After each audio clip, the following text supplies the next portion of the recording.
once upon a midnight dreary, while I pondered weak and weary over many a quaint and curious volume of forgotten lore.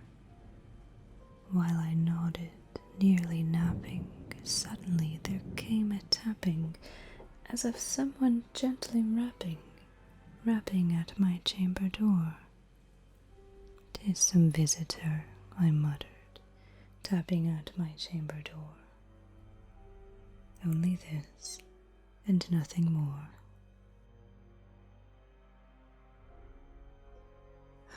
Distinctly I remember it was in the bleak December, and each separate dying ember wrought its ghost upon the floor.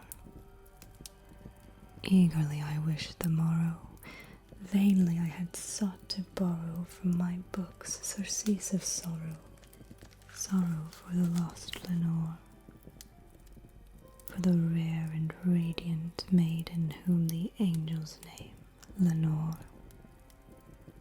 nameless here forevermore.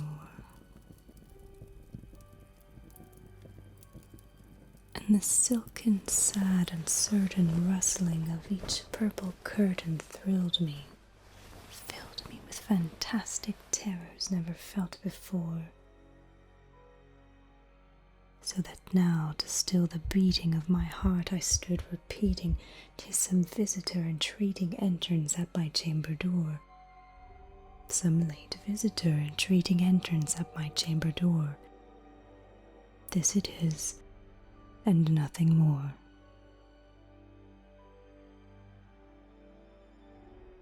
Presently my soul grew stronger, hesitating then no longer. "Sir," said I, "or madam, truly your forgiveness I implore. But the fact is I was napping, and so gently you came rapping, and so faintly you came tapping at my chamber door, that I scarce was sure I heard you ere I opened wide the door."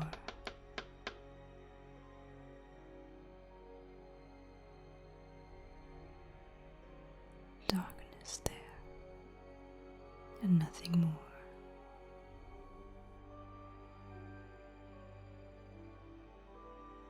Deep into that darkness peering, long I stood there wondering, fearing, doubting, dreaming dreams no mortal ever dared to dream before. But the silence was unbroken, and the stillness gave no token, and the only word there spoken was the whispered word, "Lenore." This I whispered, and an echo murmured back the word, "Lenore." Merely this, and nothing more.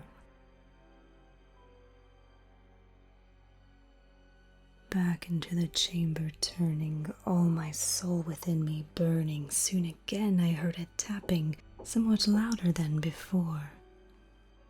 "Surely," said I, "surely that is something at my window lattice. Let me see then what thereat is, and this mystery explore. Let my heart be still a moment, and this mystery explore. 'Tis the wind, and nothing more."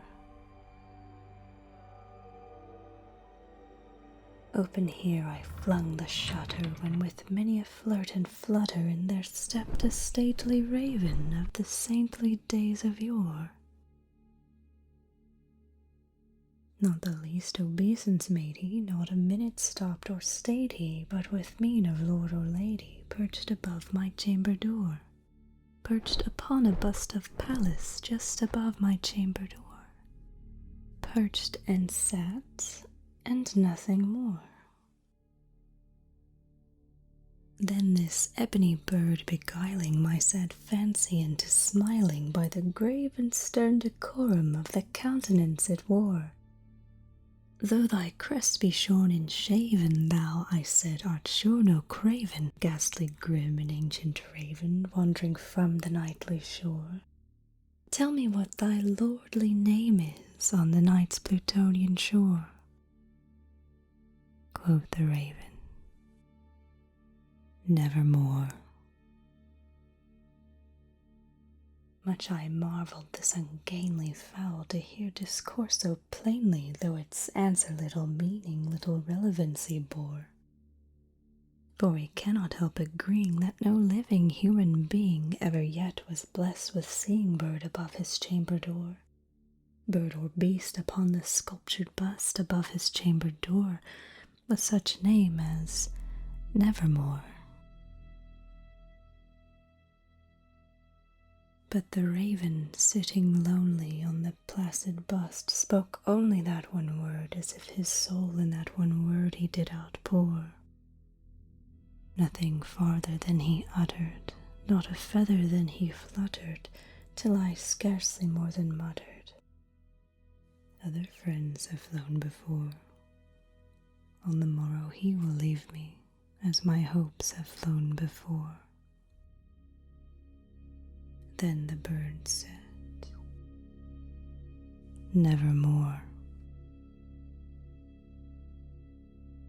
Startled at the stillness broken by reply so aptly spoken, doubtless, said I, what it utters is its only stock and store, caught from some unhappy master whom unmerciful disaster followed fast and followed faster till his songs one burden bore. Till the dirges of his hope that melancholy burden bore, of never, nevermore.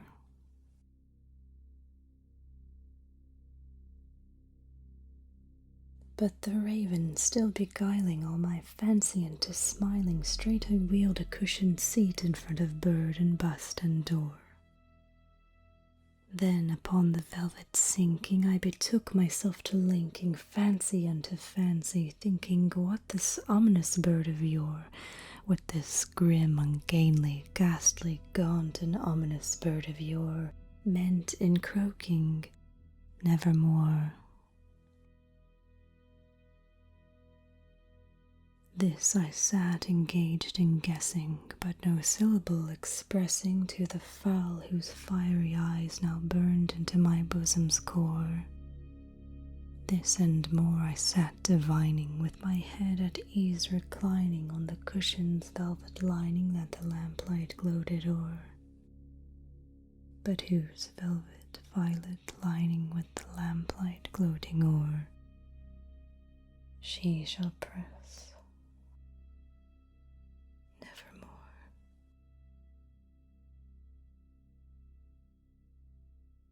Then methought the air grew denser, perfumed from an unseen censer swung by seraphim whose footfalls tinkled on the tufted floor. Wretch, I cried, thy God hath lent thee, by these angels he hath sent thee respite, respite, and nepenthe thee from thy memories of Lenore. Quaff, oh quaff this kind nepenthe, and forget this lost Lenore. Quoth the raven, Nevermore. Prophet, said I, thing of evil, prophet still, if bird or devil, whether tempter sent or whether tempest tossed thee here ashore. Desolate yet all undaunted, on this desert land enchanted, on this home by horror haunted, tell me truly, I implore, is there balm in Gilead? Tell me, I implore. Quoth the raven, Nevermore.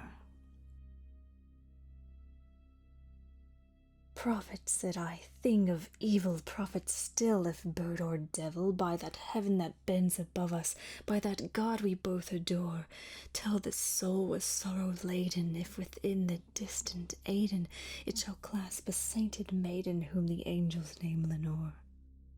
Clasp a rare and radiant maiden whom the angels name Lenore. Quoth the raven, Nevermore. Be that word our sign of parting, bird or fiend, I shrieked upstarting, get thee back into the tempest and the night's Plutonian shore. Leave no black plume as a token of that lie thy soul hath spoken, leave my loneliness unbroken, quit the bust above my door. take thy beak from out my heart, and take thy form from off my door. Quoth the raven, nevermore.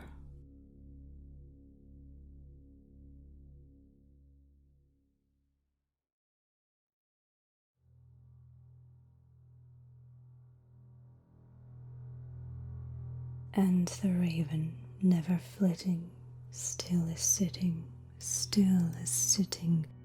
on the pallid bust of Pallas just above my chamber door.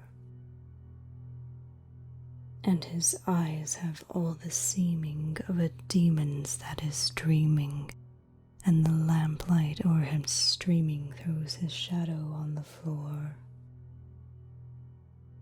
And my soul from out that shadow that lies floating on the floor shall be lifted